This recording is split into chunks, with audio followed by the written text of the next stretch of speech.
అందరికీ శనార్థులు ఇక మరి మీ నర్సయ్య తాత రానే వచ్చిండు ఆల్చమెందుకులా మార్నింగ్ న్యూస్ విత్ నర్సయ్య తాత మధ్యలో మోత ఇవాళ మరి ఎవరెవరి జాతకము ఏ రకంగా ఉందో చిన్నగా పసిపడదాం.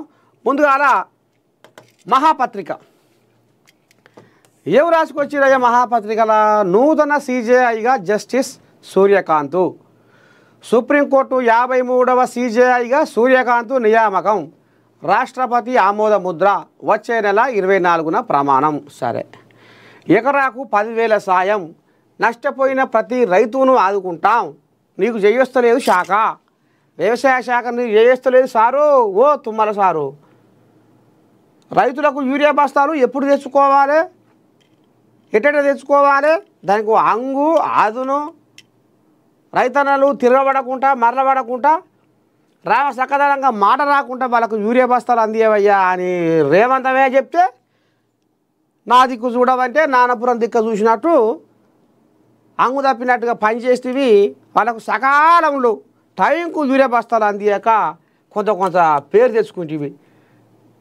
రేవంత్ రెడ్డికి పేరు తెస్తుంది.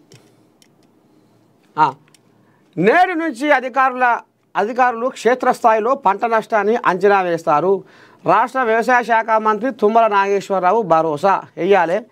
ఎనకటికి ఆయన కేసీరావయ్య కరీంనగర్, వరంగల్, ఖమ్మంలా భారీ అంటే అతి భారీ వర్షాలు పడి మామిడి తోటలు, వరి చేన్లు, మొక్క చేన్లు, పత్తి చేన్లు, కూరగాయల తోటలు ఏడి కాడికి పగ్గం పాడైపోయినాయి వడగండ్ల వాన పడి. ఇక అప్పుడు కేసీరావయ్య హయాంలో ఇక నేను వస్తున్నా గాలి మోటార్ మీద మీ పంట నష్టాన్ని చూస్తానికి వస్తున్నా, ఏం భయపడకుర్రి, ఏం పీకలు పడకుర్రి అన్నాడు. కొరకు గాలి మోటార్ పోయిండు, ఆడిదాకా పోయిండు, ఎంట కొనమైన సర్దిపువ్వ తిన్నాడు. నేను సర్దిపువ్వ తినే లోపు మీ అకౌంట్లలో కుచ్చనాలు టింగా టింగా టింగా పడతాయా అన్నాడు. ఎక్కడ పోయిందో ఆ మాట, ఏ గాలిలో కలిసిపోయిందో ఆ మాట, ఏ గంగలో కలిసిపోయిందో ఆ మాట, అది లేదు నాకు ఇది లేదు. ఆఖరకు వస్తున్న కల్లా రైతన్నలు ఇక ఎదురు చూసి గాలి మోటార్లో బువ్వ తీసుకొని వచ్చి ఇక్కడ తిని, నేను బువ్వ తిని మళ్ళీ మా ఇంటికి పోయే లోపలనే మీ అకౌంట్లల్లో పసలు పడతాయనే కేసీరావు పడకపాయే తెల్లారి లేవు, మరణాలు లేవు, నెలకు లేవు, 6 నెలలకు లేవు, ఆఖరకు వస్తున్న కన్నా మొత్తానికి లేవు. మరి ఇక మీరు కూడా మాట ప్రకారం ఉంటుంది. నేటి నుంచి అధికారులు క్షేత్రస్థాయిలో పంట నష్టాన్ని అంచనా వేస్తున్నారట. సరే, వేయాలి. అజారుద్దీన్పై కుట్ర, బట్టి విక్రమార్క ఫైర్. ఇదేంది కథ, ఏమైందో? ఓ అమ్మా, హైదరాబాద్ బిడ్డ క్రికెట్ దిగ్గజం అజారుద్దీన్కు మంత్రివర్గంలో చోటు దక్కకుండా కుట్రలు జరుగుతున్నాయని తెలంగాణ ఉప ముఖ్యమంత్రి మల్లు బట్టి విక్రమార్క ఆరోపించారు. ఆయనకు అజారుద్దీన్కు మంత్రి పదవి రాకుండా ఎవరు అడ్డుకుంటుర్రు? మరి కుట్ర ఎవరు చేస్తుర్రు? ఎవరిది కుట్ర? మంత్రివర్గ విస్తరణకు అవకాశం ఇవ్వవద్దంటూ బీజేపీ నేతలు రాష్ట్ర ఎన్నికల ప్రధాన అధికారి సుదర్శన్ రెడ్డిని కలిసి ఫిర్యాదు చేయడాన్ని ఆయన ఖండించారు. ఓహో, ఈ కోళ్ళగలా, బీజేపీ కోళ్ళగలా.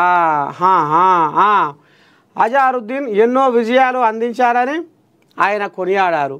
నేనేమనుకుంటున్నా అంటే వాళ్ళదంటే వాళ్ళకే ఏమన్నా కచపెచ ఎవర నడుస్తుందా ఏంద్రో అని నాకు అనిపించి. అజారుద్దీన్ ఎన్నో విజయాలు అందించారని ఆయన కొనియాడారు. దేశానికి కీర్తి ప్రతిష్టలు తెచ్చిన క్రీడాకారుడిని మంత్రివర్గంలోకి తీసుకోవద్దని లేఖలు రాయడం దారుణమని బట్టి విక్రమార్క అన్నారు.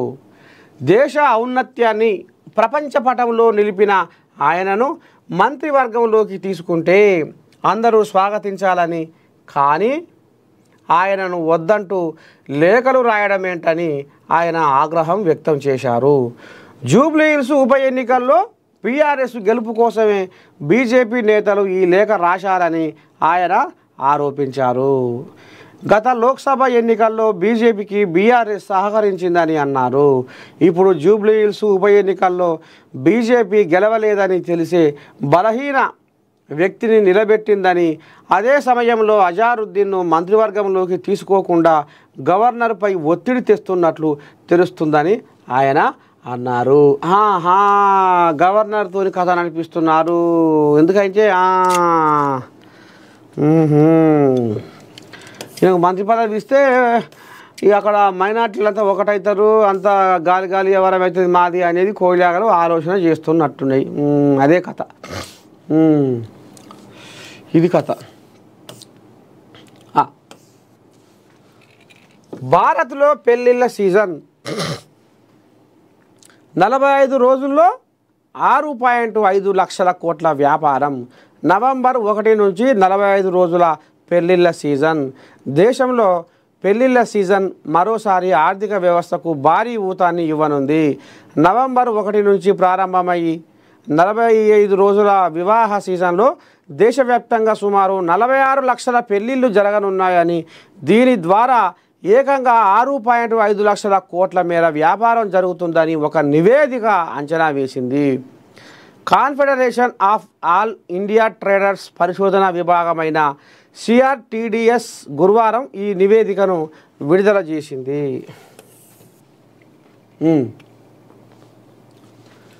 అజారుద్దీన్ అనే నేను మధ్యాహ్నం 12:15 మంత్రిగా ప్రమాణ స్వీకారానికి ముహూర్తం ఖరారు.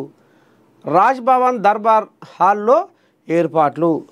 మంత్రివర్గ విస్తరణకు ముహూర్తం ఖరారైంది. శుక్రవారం మధ్యాహ్నం 12:15 కొత్త మంత్రి ప్రమాణ స్వీకారం చేయనున్నారు.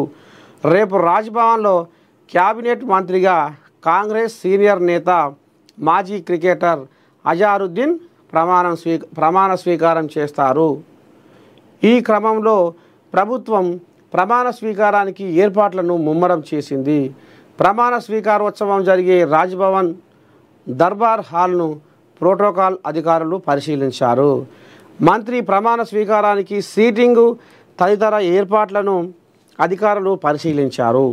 మంత్రివర్గ విస్తరణ అంశం ప్రస్తుత రాష్ట్ర రాజకీయాల్లో ఆసక్తికరంగా మారింది. మంత్రివర్గాన్ని విస్తరించాలని ప్రభుత్వం నిశ్చయించింది. అంతేకాకుండా ఈ విస్తరణలో భాగంగా కాంగ్రెస్ సీనియర్ నేత అజారుద్దీన్కు మంత్రి పదవి ఇవ్వాలని కూడా ప్రభుత్వం డిసైడ్ అయినట్లు 2 రోజులుగా వార్తలు వస్తున్నాయి. సరే, ఏముంది, ఇక బుగ్గకారు అజారుద్దీన్ చుట్టూ బుగ్గకారు బుయ్యా బుయ్యా బుయ్యా బుయ్యా తిరుగుతుంది. ఇక రేపటి సంది వరదలో వరంగల్, కన్నీటి ఖమ్మం. ఓరుగల్లును ఆగం చేసిన తుఫాను. వరంగల్ సిటీలో నీట మునిగిన 100 కాలనీలు. ఖమ్మం జిల్లాలో మున్నేరు వాగు ఉగ్రరూపం. వరద పరిస్థితులపై సీఎం రేవంత్ సమీక్ష. మోందా దాటికి వరంగల్, హన్మకొండ జిల్లాలు ఆగమాగం అయినాయి. తుఫాన్ ఓరుగల్లును పూర్తిగా ముంచెత్తింది. ట్రై సిటీస్ కాజీపేట, హన్మకొండ, వరంగల్ నీట మునిగాయి. మోందా తుఫాను ప్రభావంతో కురిసిన భారీ వర్షాలకు వరంగల్లోని పలు ప్రాంతాలు జల దిగ్బంధంలో చిక్కుకున్నాయి. ఖమ్మం కన్నీటి గుమ్మం అయింది. అనూహ్య వర్షాలు, వరదలతో జిల్లా రైతాంగం పెద్ద ఎత్తున నష్టపోయింది. ప్రధానంగా వరంగల్ నగరంతో పాటు హన్మకొండ, కాజీపేట ప్రాంతాల్లోని పలు కాలనీలు చెరువులను తలపిస్తున్నాయి. శరవేగంగా సహాయక చర్యలు చేపట్టండి. కలెక్టర్లతో పాటు అధికారులందరూ క్షేత్రస్థాయిలో ఉండాలి. రోడ్లు, పంట నష్టం నివేదికలను అందించండి. తుఫాను ప్రభావంపై కలెక్టర్లు, ఉన్నతాధికారులతో సీఎం రేవంత్ సమీక్ష. నేడు వరంగల్, హుస్నాబాద్ ప్రాంతాల్లో ఏరియల్ సర్వేకు నిర్ణయం. సరే, ఎకరాకు 10,000 సాయం.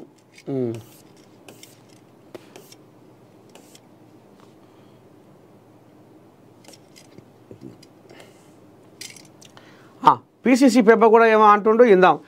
అజారుద్దీన్పై బీజేపీ కుట్ర. లోపాయికారిగా బీఆర్ఎస్తో చేతులు కలిపిన కాషాయ పార్టీ. మంత్రి కాకుండా అడ్డుకుంటున్న 2 పార్టీలు. TPCC chief Mahesh Kumar Goud మండిపాటు.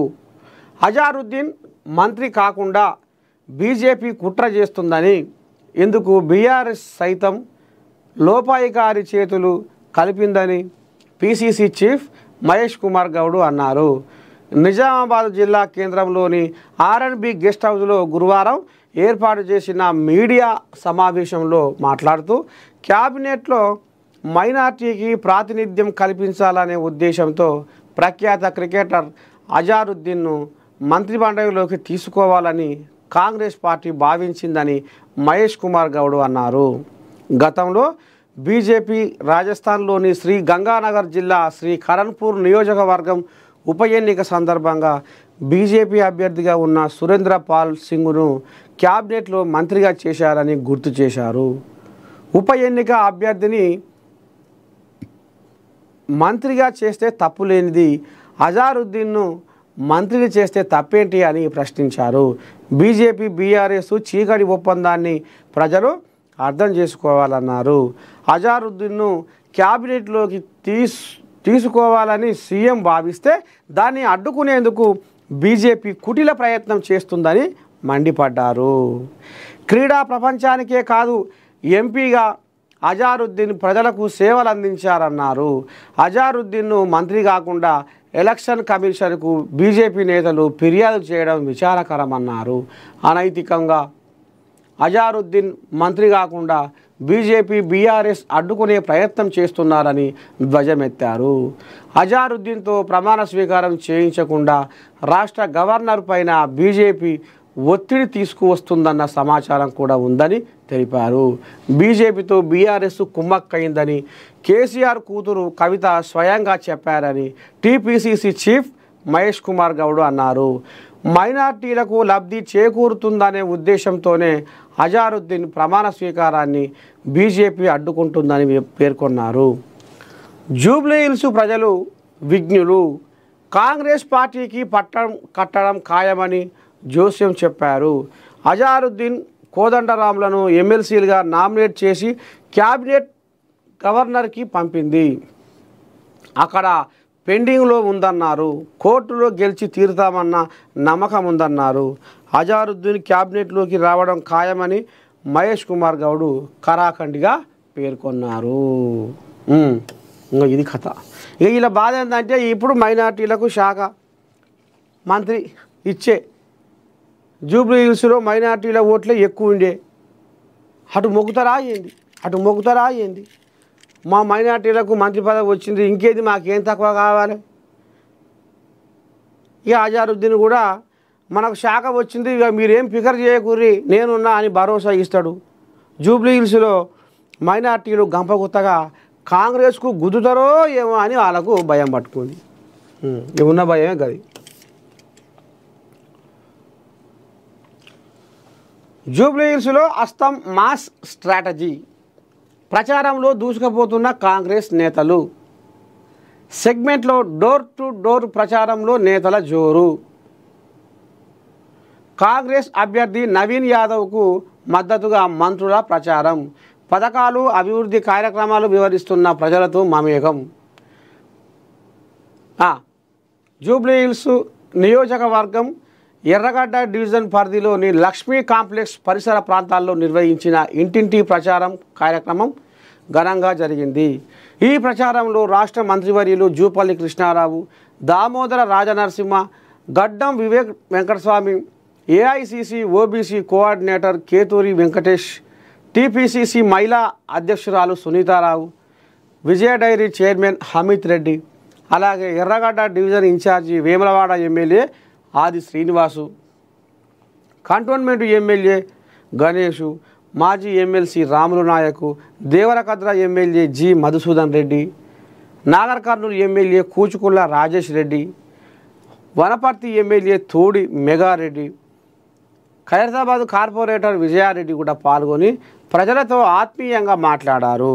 ఈ సందర్భంగా నేతలు మాట్లాడుతూ జూబ్లీహిల్స్ నియోజకవర్గ అభివృద్ధి కోసం కాంగ్రెస్ పార్టీ నుంచి పోటీ చేస్తున్న యువ ప్రజా సంకల్పంతో నిండిన అభ్యర్థి నవీన్ యాదవ్ను గెలిపించడం ఎంతో కీలకమని అన్నారు.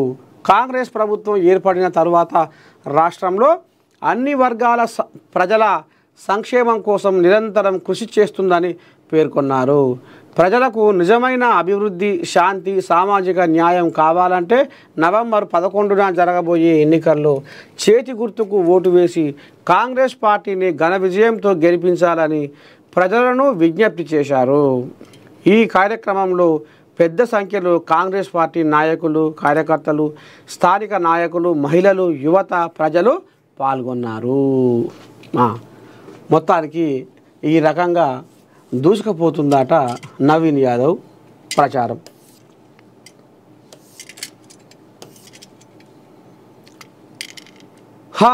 మోందా తుఫాను తెలంగాణలో రికార్డు స్థాయిలో వర్షాలు. ఏపీలో తీరం దాటిన మోందా తుఫాను తెలంగాణను కూడా వణికిస్తుంది. ఇగో వరంగల్ చూడు ఎట్లయిందో. గా మధ్యన కూడా మనం మాట్లాడుకున్నాం వరంగల్ కథ. ఇక చూడు చెరువులో ఇండ్లు కట్టుకున్నట్టే ఉంది కథ. చెరువుల ఇండ్లు కట్టుకున్నట్టే ఉంది కథ. ఇక చూడండి, వరదలో వరంగల్, కన్నీటి ఖమ్మం.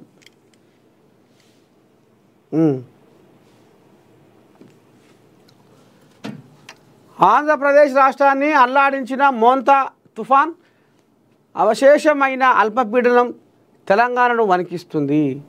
మోంతా అవశేషమైన అల్పపీడనం దక్షిణ ఛత్తీస్గఢ్, విదర్భ ప్రాంతంపై ఉత్తర వాయువ్య దిశగా కదులుతూ గురువారం ఉదయం 5:30 తూర్పు విదర్భ పక్కనే ఉన్న దక్షిణ ఛత్తీస్గఢ్ ప్రాంతంపై పడిందని ఐఎండీ హైదరాబాదు సీనియర్ శాస్త్రవేత్త డాక్టర్ ఏ ధర్మరాజ్ చెప్పారు.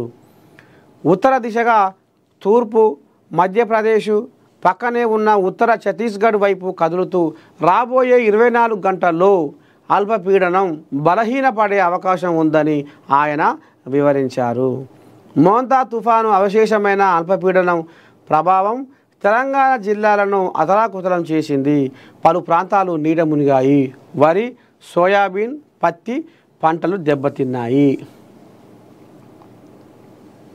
తెలంగాణలో 30 ప్రాంతాల్లో రికార్డు స్థాయిలో అతి భారీ వర్షాలు. ఎక్కడ ఏంది ఏం కథ చూద్దాము. మోంతా తుఫాను ప్రభావం వల్ల వరంగల్, హనుమకొండ, కరీంనగర్, మహబూబాబాద్, జనగామ, సిద్దిపేట జిల్లాల్లోని 30 ప్రాంతాల్లో అతి భారీ వర్షాలు కురిశాయి. 204.50 మిల్లీమీటర్ల కంటే అధికంగా వర్షాలు కురిశాయని ఐఎండీ తెలిపింది. హనుమకొండ, వరంగల్, జనగామ జిల్లాలో అతి భారీ వర్షాలు కురిశాయని తెలిపారు. హనుమకొండ జిల్లాలో 50% ప్రాంతాల్లో అతి భారీ వర్షం కురిసింది. వరంగల్ జిల్లాలో 42.9%, జనగామ జిల్లాలో 40% అతి భారీ వర్షాలు కురిశాయని వివరించారు. పాడైపోను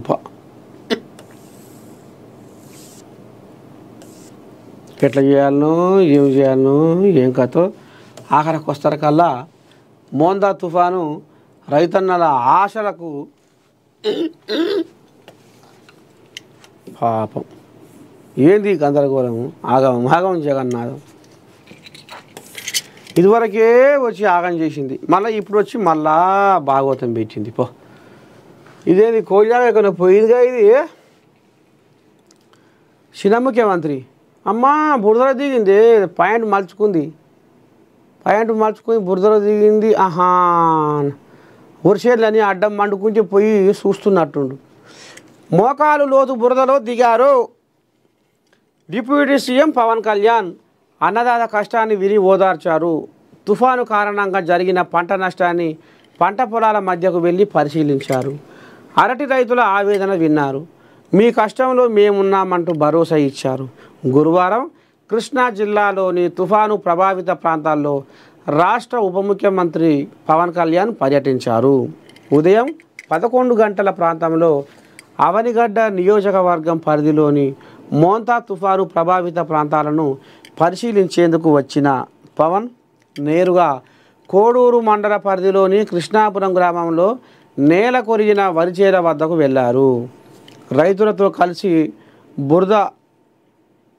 బురదలో దిగి పడిపోయిన పంటల వివరాలు అడిగి తెలుసుకున్నారు. పొట్ట దశలో ఉన్న వరి కంకులను పరిశీలించారు. అన్ని విధాలా ఆదుకుంటామంటూ కూటమి ప్రభుత్వం తరపున భరోసా ఇచ్చారు.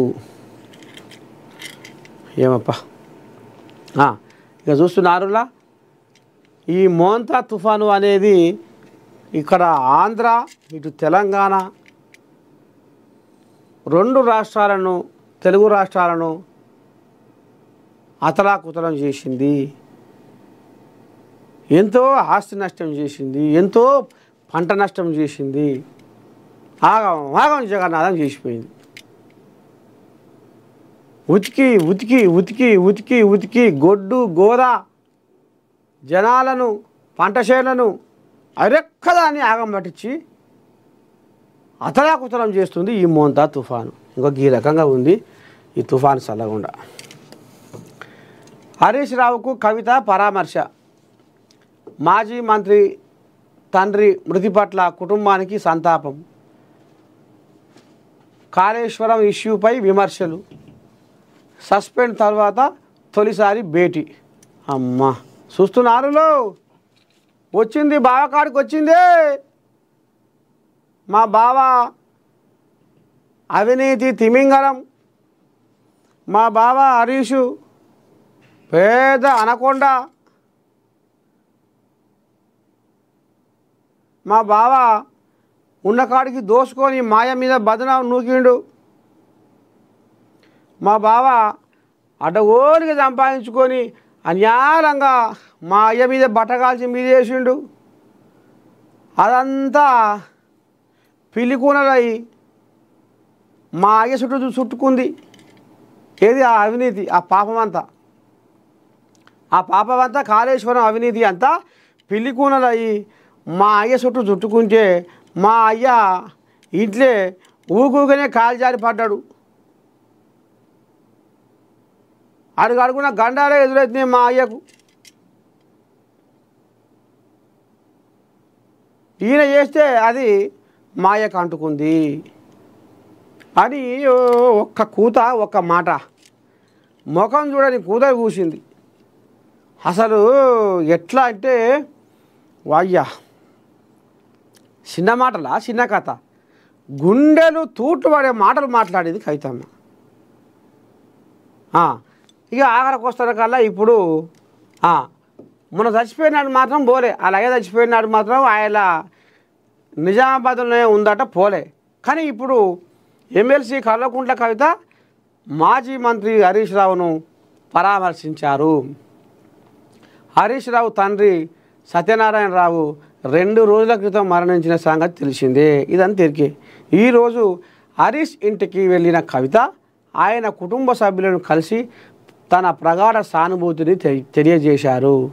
సత్యనారాయణరావు మృతి పట్ల విచారం వ్యక్తం చేసి కాసేపు కుటుంబ సభ్యులతో మాట్లాడి వారికి ధైర్యం చెప్పారు. అయితే ఈ పరామర్శకు రాజకీయంగా ప్రాధాన్యత ఏర్పడింది. సత్యనారాయణరావు అంత్యక్రియలకు కవిత హాజరు కాలేదు. చూసిర్రా, మరి అంత ప్రేమ కలది, అంత ఇది సుట్టమే కదా. సావుకు పోతే ఎందుకు వచ్చామని అంటారా? నువ్వు ఏమిటికి వచ్చావని అంటారా? సావంత అయిపోయినాక వాళ్ళు ఏడ్చినాక మంది వచ్చి తుడిచినాక అంత ఇదైపోయినాక పాపం ఆ కుటుంబం అంతా కష్టకాలంలో అయ్యో ఇట్లయిపాయే అని ఆ కుటుంబ సభ్యులంతా వలపోస్తుంటేనేమో పోలేదు. చచ్చిపోయిన 2 రోజులకు మంది ఏమని పొడిచిర్రో, ఓవా మంజా పరాయా, సొంతం మీ మేనత్త పెనిమిటి పోకపోతే కవితమ్మ ఏమంటారు లోకం? ఏం ఆలోచన చేస్తున్నావు నువ్వు? నేను పోను, నేను అడ్డగోలిగా కూతలు కూర్చున్నా మా బావని, ఏడికి పడితే ఆడికే మాట్లాడినా. నేను ఏ ముఖం పెట్టుకొని చూపియా మా బావకు? నేను ఏ ముఖం పెట్టుకొని పోను ఆడికి? పోతే వాళ్ళు మాట్లాడతారో మందలిస్తారో. అరే మందలియకపోతే ఏందమ్మా, నువ్వేమైనా పెండికి పోతున్నావా, పేరంటానికి పోతున్నావా, దావతి పోతున్నావా? ఎప్పుడు వచ్చినావమ్మా అని నీకు నీళ్ళు తీసుకొచ్చి కడుక్కో అని చేతికి ఇస్తారా? అది సావు.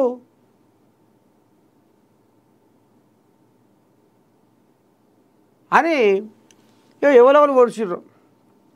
ఇక ఆయన మాత్రం మంకుపాటు బట్టి రాలే, నిజామాబాద్లోనే ఉంది. ఇక ఇప్పుడు వాళ్ళు వీళ్ళు కాకులు పొడిచినట్టుర్రు. ఇక లాభం లేదు, ఏదో అయితట్టుంది. అమ్మా మరి దగ్గర అయ్యి సొంత మా మేనత్త పెనిమిటాయ్, ఇది ఎక్కడో అయితట్టుంది, ఈ గాలి ఏదో చేస్తట్టే ఉంది, ఎటనా చేసి పోవాలి, ముఖం చూపించి రావాలి అని ఇక నిన్న గింత కాడికి తీసుకొచ్చింది కవితమ్మ. పరామర్శకు రాజకీయంగా ప్రాధాన్యత ఏర్పడింది. సత్యనారాయణరావు అంత్యక్రియలకు కవిత హాజరు కాలేదు. గతంలో కాళేశ్వరం ప్రాజెక్టు అవినీతి విషయంలో కవిత హరీష్పై తీవ్రమైన ఆరోపణలు చేసిన సంగతి తెలిసిందే. ఈ వ్యాఖ్యలపై హరీష్ రావు నేరుగా స్పందించకపోయినా తన ప్రస్థానం తెరిచిన పుస్తకం అంటూ పరోక్షంగా సమాధానమిచ్చారు. ఆ వివాదం తర్వాత హరీష్ ఇంటికి కవిత వెళ్ళడం ఇదే మొదటిసారి. ఒక్క మాట కాదు, ఒక్క కూత కాదు, అట్లా గోరిగా మాట్లాడింది. కనీసం మా మేనబావ ఏమనుకుంటాడో ఏం కథ అన్న ఆలోచన కూడా లేకుండా కాళేశ్వరంలో పెద్ద అనకొండ, పెద్ద అవినీతి పరుడు మా బావ అని ఏకంగా మైకుల ముందరనే దంచి మాట్లాడింది, మీడియా ముందరనే. చిన్న పంచాదా అది, చిన్న కథ, చిన్న భాగవతమా? కానీ హరీష్ రావు మాత్రం కవితమ్మ ఎన్ని తీర్లా ఈయన శుద్ధులు ఏంచిపోసినా హరీష్ రావు మాత్రము పల్లెత్తు మాట కూడా, పళ్ళు మీద పళ్ళు పెట్టి పల్లెత్తు మాట కూడా జారలేదు.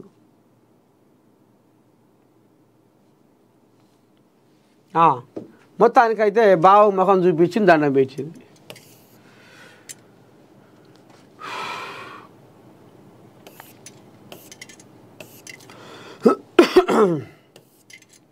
ఇదేంది ఇది కదా లక్ అంటే? ఎందరో నేతలు, అందులో రికార్డు వీరులు వీరే. ఎమ్మెల్యే ఎమ్మెల్సీ కాకుండానే మినిస్టర్. తెలంగాణలో అజారుద్దీన్ రికార్డు. చూసినారులా అదృష్టం. ఎమ్మెల్యే ఎమ్మెల్సీ కాకుండానే మంత్రి పదవి చేపట్టిన నేతల జాబితాలో అజారుద్దీన్ చేరారు. ఇందులో ప్రధానంగా సీఎంగా పనిచేసిన అంజయ్యది రికార్డు. ఆయన అక్టోబర్ 11, 1980న ఎమ్మెల్యే లేదా ఎమ్మెల్సీ లేకుండానే ఉమ్మడి ఏపీ సీఎంగా నియమించారు. రాజ్యాంగ నిబంధనలను నెరవేర్చడానికి ఆయన తరువాత శాసనసభకు ఎన్నికయ్యారు. ఆ తరువాత తెలంగాణ ఉద్యమ సమయంలో ఎమ్మెల్యే హరీష్ రావు కూడా ఎమ్మెల్యే కాకపోయినా వైఎస్ క్యాబినెట్లో యువజన సర్వీసుల శాఖ మంత్రిగా ఉన్నారు. ఆ తర్వాత ఆయన సిద్దిపేట నుంచి ఎమ్మెల్యేగా ఎన్నికయ్యారు. ఏపీలో నారా లోకేష్ ఏప్రిల్ 2017లో తన తండ్రి చంద్రబాబు నాయుడు మంత్రివర్గంలో సమాచార సాంకేతిక, ఎలక్ట్రానిక్స్ మరియు కమ్యూనికేషన్ల మంత్రిగా ప్రమాణ స్వీకారం చేశారు. ఆ తర్వాత మార్చి 2017లో ఎమ్మెల్సీగా ఎన్నికయ్యారు. ఇప్పుడు అజారుద్దీన్ కూడా ఎమ్మెల్యే ఎమ్మెల్సీ కాకుండా రేవంత్ క్యాబినెట్లో మంత్రి అవుతున్నారు. వెస్ట్ బెంగాల్లో మమతా బెనర్జీ కూడా ఎమ్మెల్యేగా గెలవకుండానే ముఖ్యమంత్రి అయ్యారు. బీహార్లో నితీష్ కూడా పోటీ చేయకుండానే సీఎం అవుతుంటారు.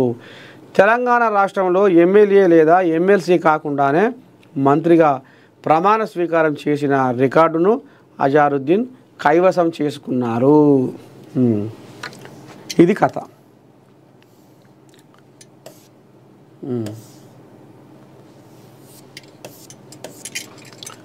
ఇలా జాతకం చూ ఎట్లా ఉందో.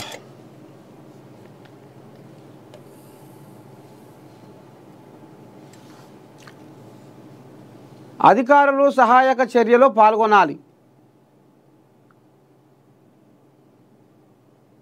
వరద ప్రభావ ప్రాంతాలను క్షేత్రస్థాయిలో పరిశీలించిన కలెక్టర్ స్నేహ శబరీష్. ఎక్కడిది? తుఫాన్ నేపథ్యంలో భారీ వర్షం కారణంగా హన్మకొండ నగరంలో వరద ఉధృతి పెరగడంతో నగరంలో పలు కాలనీలు పూర్తిగా జలమయమయ్యాయి. ఈ సందర్భంగా హన్మకొండ జిల్లా కలెక్టర్ స్నేహ శబరీష్ గురువారం క్షేత్రస్థాయిలో పరిశీలించారు.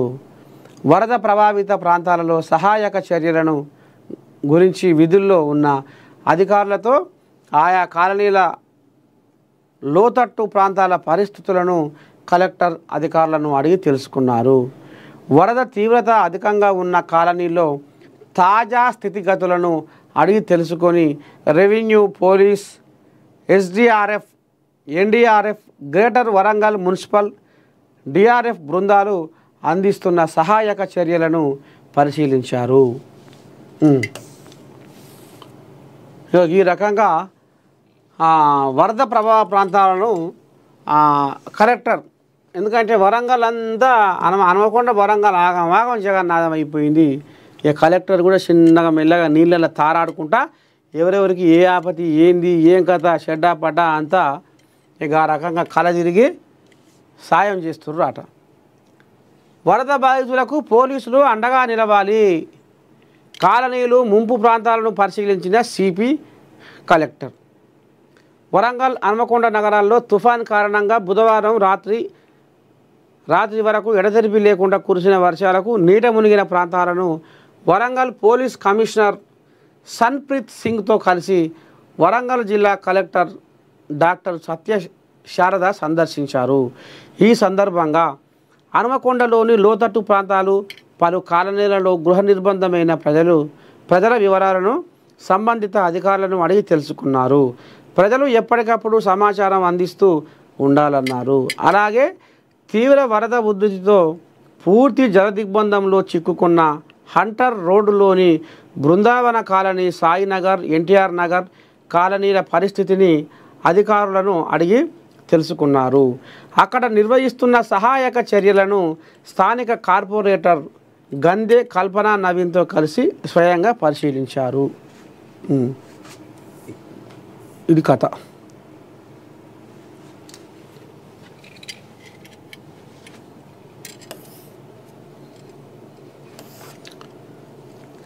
ధాన్యం కొనుగోలును వేగవంతం చేయాలి.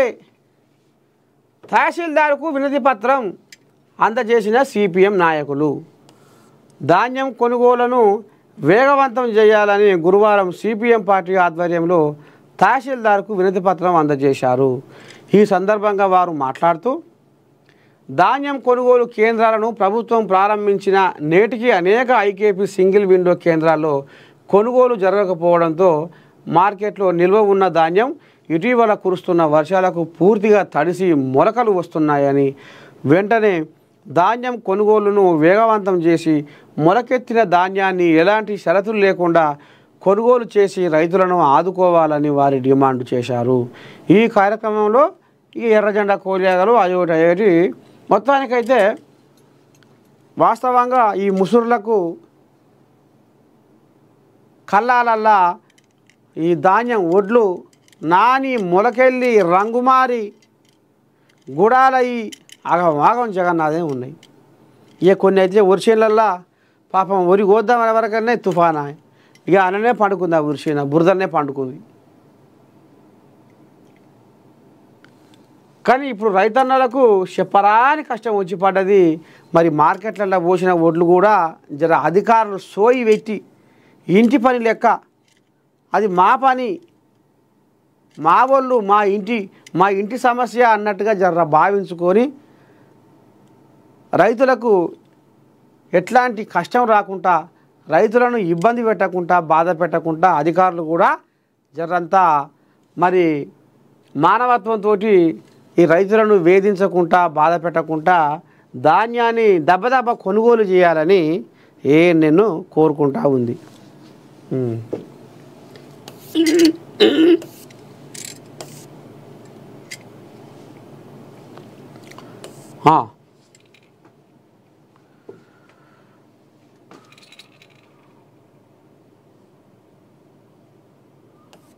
ఇక వచ్చింది కొల్లాగోటి. ఏసీబీ వలలో ఇన్ఛార్జి ఎసి రామారావు కాంట్రాక్టర్ నుండి 1,90,000 రూపాయలు తీసుకుంటూ యాదగిరిగుట్ట లక్ష్మీ నరసింహస్వామి దేవస్థానం ఈ రామారావు ఏసీబీకి చిక్కారు. వారం రోజుల క్రితం దేవాదాయ ధర్మాదాయ శాఖ ఎస్ఈగా బాధ్యతలు స్వీకరించారు. యాదగిరిగుట్టలో లడ్డూ కౌంటర్లో టెండర్ ద్వారా మిషనరీ సప్లై చేసిన కాంట్రాక్టర్ నుండి మిషనరీ ఖరీదు 11,50,000. ఆ బిల్లును ఇప్పించడానికి 20% కమిషన్ అడిగిన రామారావు. ఎంత బుద్ధిగల శుద్ధపూసో చూడురి. ఇద్దరి మధ్యలో 1,90,000 రూపాయలకు ఒప్పందం కుదిరింది. కాంట్రాక్టరు ఏసీబీని ఆశ్రయించడంతో నిఘా పెట్టిన నల్గొండ ఏసీబీ అధికారులు రామారావు ఆడియో కాల్స్ డేటాను సేకరించి మేడిపల్లిలో నిన్న సాయంత్రం 1,90,000 ఇస్తుండగా పట్టుకున్నారు. రామారావుకు సంబంధించిన యాదగిరిగుట్ట దేవస్థానంలో కూడా కొన్ని ఫైల్స్ స్వాధీనం చేసుకున్నట్లు సమాచారం. రామారావుకు హైదరాబాదులోని ఎల్బీ నగర్లో ఉన్న ఇంటిపై కూడా 2 టీములు ఏసీబీ అధికారులు దాడులు నిర్వహిస్తున్నారు. ఇక మనం దినం చూస్తూనే ఉన్నాం. మరి మన జీతాలు ఏమైనా పిట్టలు మేస్తున్నాయా? మనం చేసే పని సక్రమంగా చెయ్యాలి కదా, ఇది మన బాధ్యత కదా అని అనుకుంటలేరు. ఆడ ఏసీబీకి చిక్కిన తిమింగలం, ఏసీబీకి చిక్కిన అవినీతి పరుడు, ఏసీబీకి చిక్కిన బట్టవాసగాడు, ఏసీబీకి చిక్కిన లంచగొండి, ఇట్లా దినం మనం పేపర్లల్లో టీవీలల్లో చూస్తూనే ఉన్నాం రోజు. మరి అరే మొన్న గాడ జరిగింది, మొన్నకి నల్లగొండలో అయింది, మొన్నగా దేవరకొండలో అయింది, మొన్నగా ఖమ్మంలో అయింది, నిన్నకి నిజామాబాద్లో అయింది, గాయాల హైదరాబాద్లో అయింది, గాయాల రంగారెడ్డిలో అయింది. ఇదంతా చూస్తూనే ఊరు. ఈ చూసుకుంటా గుడ్డెక్క మెల్లెక్క అనుకుంటా ఎందుకు చేస్తుర్రు ఈ పని? దొరుకుతుర్రు, ఇజ్జతి పోతుంది, ఇలువ పోతుంది. మనం కూడా చేస్తే మన ఇలువ కూడా పోతుంది, మన ఇజ్జతి కూడా పోతుంది అని సోయి ఎందుకు వస్తలేదో ఇంకా. ఇక ఇప్పుడు ఈయన భాగవతం బయటపడ్డదిగా. ఈ కోడిలాగా 1,90,000 లంచం అడిగి ఇచ్చేస్తే ఏసీబీని ఆశ్రయించిండు, పట్టుకుర్రు. ఇక ఇది ఇంతటితోనే పోతలేదు. ఇప్పుడు ఈ వార్త అందరు చూస్తారు, ఈ వార్త అందరు చూస్తారు. ఇప్పుడు ఇదంతా ఏంది? సోషల్ మీడియా యుగం. ఏమన్నా గింత ఒక్కిందంటే అది దేశం వైపున పోతుంది. ఇప్పుడు ఈ గజ దొంగ రామారావు 1,90,000 తీసుకుంటుండగా ఏసీబీ అధికారులు పట్టుకుర్రు అనేది ఇప్పుడు అందరు చూస్తారు, చదువుతారు. రేపు మళ్ళా ఇంకోటి తయారవుతాడు. అయ్యో వాడే లంచం తీసుకుంటుంటే పట్టుబడ్డాడు, వాడు ఇరికిచ్చిండు, లంచం ఇస్తా అని చిన్నగా మన ఏసీబీ వాళ్ళకు చెవులేసి పట్టించిండు. రేపు నా పని కూడా గదే అవుతుందో ఏవో అనేది సిగ్గు లజ్జ వస్తలేదు వీళ్ళకు. అవుతామా? దొరికినాడు చూస్తామా? అరే రామ, ఇది ప్రకృతి రా, గంపంత కను పెట్టుకొని చూస్తుంది. 1000 గంటల తల్లి, ఏ గంటలకి వెళ్ళి నువ్వు తప్పించుకుంటావు? ఎవరు తీసుకున్న గోతిలో వాడే పడతాడు. చెడపకురా చెడేవు, కర్మ ఎవరిని వదిలిపెట్టదు. ఇవన్నీ అక్షర సత్యాలు కదా. నువ్వు 4 గోడల మధ్య చేసినా ప్రకృతికి ఎరికే, ఏం చేసావో ఎరికే ప్రకృతికి. అందుకనే కొంతమంది సిగ్గు తప్పిన, ఇజ్జత్ తప్పిన, ఇలువ తప్పిన గిట్లాంటి వాళ్ళు రేపు తయారు కావద్దు. వాడు తెలుగు తక్కువ వేసిండు కానీ మేము తెలికల్లా మగోళ్ళం, మేము ఎట్ట చేయాలో మాకు ఎరికే అని అనుకుంటూ కూడా కొంతమంది ఉండొచ్చు. కానీ ఏదో ఒకరోజు నీ పాపం బుద్ధి, ఏదో ఒకరోజు నీ దొంగతనము, ఏదో ఒకరోజు నీ మోసం బయటపడక ఊకోదు, బయట పడకుండా దాగదు. నిజం నిప్పు లాంటిది, ఏదో ఒకరోజు అది బయటకు వస్తుంది. ఈ వార్త చూసినాక కూడా ఈ 4 రోజులు 3 రోజులు కాగానే మళ్ళీ ఇంకోటి తయారవుతాడు. అరే మొన్ననే ఆయన ఇజ్జతి పోయింది, వాని ఇలువ పోయింది, అసలు వాడిని తూ అన్నారు, వాడు ముఖం ఎత్తుకోలేక తిరగలేకపోతుండు, రేపు నా పని కూడా గట్టినే అవుతుంది అనేది మాత్రం ఆలోచన చేస్తలేరు. జర చెయ్యాలి, లేకపోతే మీ పని కూడా గిట్టినే అయింది. ఎంత తెలుగుల మొగోడైనా ఒక్కసారి 2 సార్లు తప్పించుకున్నా ఇక ఏమంటారు చూడు, తినమరిగిన నోరు ఊకోదు అన్నట్టు ఇక అలవాటు పడుతుంది. అటు జిమ్మ గుంజుతా ఉంటుంది. అటు అయ్యో ఇవాళ 50,000 లంచం తీసుకున్నా, రేపు ఇంకెంత తీసుకోవాలి, ఇది అట్లా ఆ జిమ్మ కొట్లాడుతుంటుంది. ఏదో ఒక రోజు దొరికిపోతావు.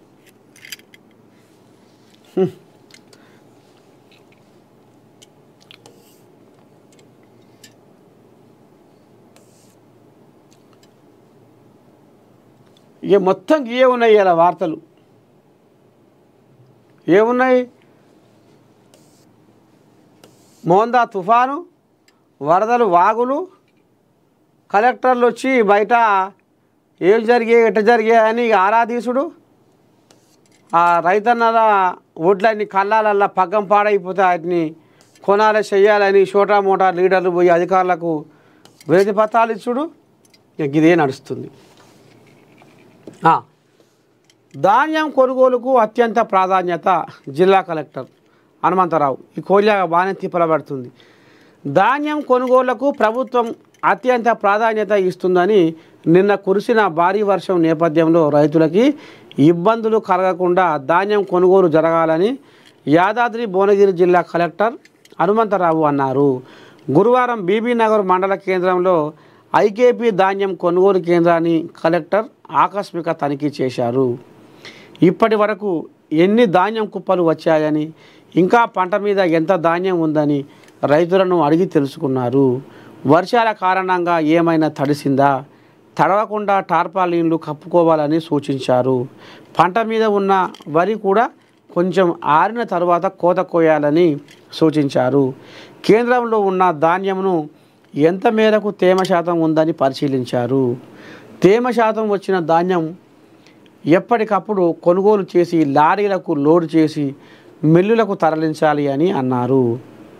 ఆరుగాలం శ్రమించి రైతులు పండించిన పంట నష్టం కాకుండా అధికారులు బాధ్యతాయుతంగా ధాన్యం కొనుగోలు వేగవంతం చేయాలన్నారు. ట్రాక్ షీట్ అప్డేషన్ ఎప్పటికప్పుడు జరగాలని, ప్రతి కేంద్రంలో కనీస మౌలిక వసతులు ఉండాలన్నారు. జిల్లా వ్యాప్తంగా ఏర్పాటు చేసిన అన్ని ధాన్యం కేంద్రాలలో కొనుగోలు ప్రక్రియ సజావుగా జరగాలని, రైతులకు ఎలాంటి ఇబ్బందులు కలగకూడదని అన్నారు. ఈ కార్యక్రమంలో సంబంధిత అధికారులు పాల్గొన్నారు. ఇగో గిదుళ్ళ ముచ్చట గిట్ట నడుస్తుంది. ఇక పాపం ఆమనగాళ్ళట కన్నీరే మిగిలింది. ఇక చూడండి, వరిసేను కాలే పచ్చగా ఉంది, అంతా అర్రొంచింది. ఇక ఇట్లా గొలుసు మొత్తం ఇట్లా అర్రొంచిందంటే గొలుసు ఇక మొత్తం అంత అయినట్టే, షెడ్ పడ్డ కొంత అయినట్టు. ఇక 4 రోజులు అయితే ఇక కోసే ఏళ్ళ అయింది. ఇక చూడండి మొత్తం నేల వరుసకుంది వరిసేను. ఇక ఏముందిలా పాపం లక్షల కొద్దిగా పెట్టుబడి పెట్టే ఇక ఏది ఊకో అవుతుంది. ఒక కూలోనికి 1100, ఒక కూలోనికి 1100. మందు బస్తాల ధరలేందో తెలుసు. మందు బస్తా దొరకక రైతన్నలు ఏ రకంగా రోడ్లు ఎక్కిరో తెలుసు. ఆ వర్షేనుకు ఎన్ని రోగాలు వస్తాయో, ఎన్ని రోగాలు వస్తే తట్టుకొని ఆయన మందు కొట్టాలనో, ఎన్ని ఇబ్బందులు పడాలనో, కంటికి రెప్పలా ఎట్లా కాపాడుకోవాలనో పాపం రైతన్న బాధ చెప్పవశంగా అంది. ఆఖరికి వస్తారు కల్లా తీరే నోటికాడికి వచ్చినాక ఇక ఈ రకంగా నేలమట్టం అయిపోయింది వర్షేను. ఇప్పుడు ఎట్లా ఈయన కడుపుల ఈయన గుండెల ఎంత దుఃఖం నిండుకొని ఉంటుంది. ఇప్పుడు ఈ మోందా తుఫాను పాడు వడ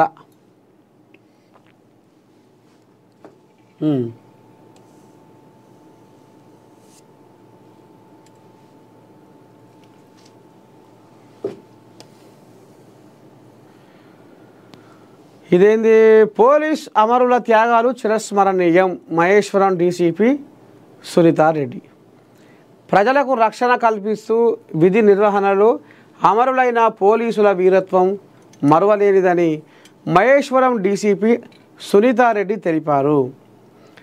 శాంతి భద్రతలు నెలకొల్పడంలో ప్రజల భాగస్వామ్యం పోలీసులకు ఎంతో అవసరమని గుర్తు చేశారు.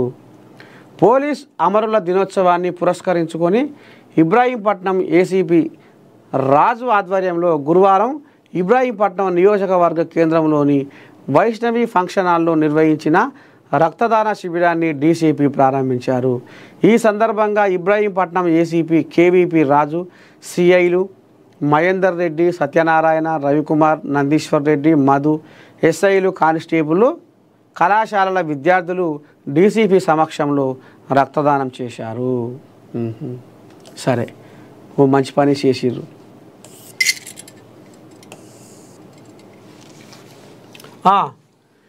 ఇప్పుడు సూర్యకమ్మకు జ్వరం పట్టుకుందాట, దవాఖానలో ఉందని అంటుర్రు. మరి ఎట్టవుతుందో ఏం కథో, మంత్రి పదవి ఉంటుందో ఊసిపోద్దో. అధైర్య పడకండి, ప్రభుత్వం అండగా ఉంది. వరద ప్రభావిత ప్రాంతాల్లో పర్యటించిన మంత్రి, కలెక్టర్. మోంతా తుఫాను కారణంగా అతి భారీ వర్షంతో గ్రేటర్ వరంగల్ నగరం అతలాకుతలమైంది. వరద ఉధృతి పెరగడంతో నగరంలోని లోతట్టు ప్రాంతాలలో పాటు కాలనీలు జలమయం కాగా మంత్రి కొండా సురేఖతో కలిసి వరంగల్ జిల్లా కలెక్టర్ సత్యశారద గురువారం క్షేత్రస్థాయిలో పర్యటించి వరద ప్రభావిత ప్రాంతాలను పరిశీలించారు. ఉదయం 7 గంటలకు వరద ప్రభావిత ప్రాంతాలలో సహాయక చర్యలను వివరించి విధుల్లో ఉన్న అధికారులతో ఆయా కాలనీల పరిస్థితులను కలెక్టర్ అధికారులను అడిగి తెలుసుకుంటూ సహాయక చర్యలు ముమ్మరం చేశారు. ఇక ఏ ముమ్మరమో కానీ పాపం ఇప్పుడు ఈమెకు భయం పట్టుకుంది. నిన్న వాళ్ళ బిడ్డ కూసిన కూతలకు జర వాళ్ళకు గుండెకు తూట్లు పడే మాటలే మాట్లాడింది. రేవంత్ రెడ్డి కానీ, పొంగురెడ్డి శ్రీనివాస్ రెడ్డి కానీ, రోహిన్ రెడ్డి కానీ, ఇంకా కొంతమందికి ఏడికి పడితే ఆడికి అదుపు లేకుండా ఇకారం తప్పిన కూతలు కూసి వాళ్ళ గుండెకు తూట్లు పొడిచింది అనే ముచ్చట పొక్కింది. అయితే అసలు ఇన్ని కూతలు కూసినా మరి ఈ కథ ఈ రకంగా ఉంది. మనకు తిన్నకాడ పక్క సాపరు కాల్చినట్టు ఏంది, మా శుద్ధులే ఏంచిపోసా అనేది వాళ్ళకు పట్టుకుంది. ఆఖరికి వస్తున్న కల్లా ఇక సూర్యకమ్మకు భయం పట్టుకుంది. నా బిడ్డ జర్ర ఆగక అడవైన కూతలు కూసి ఏంది, నా పదవి ఊసిపోతట్టుంది, నా కొలువు ఊసిపోతట్టుంది, ఎటు చేయాలో ఏం చేయాలని ఇప్పుడు ఆమెకు భయం పట్టుకున్నారు. ఆమె దవాఖాన పొండ తిరుగుతుంది అదురు జ్వరం పడి. మంత్రి పదవి ఊసదా ఉంటుందా అనేది ఇప్పుడు చూడాలి. మరి రేపు ఏం జరగవద్దు. మొత్తానికి మార్నింగ్ న్యూస్ విత్ నర్సయ్య తాత కార్యక్రమానికి మరి సెలవు. రేపు పొద్దుగాల మళ్ళా కలుసుకుందాం. ఉంటా. శనార్థి.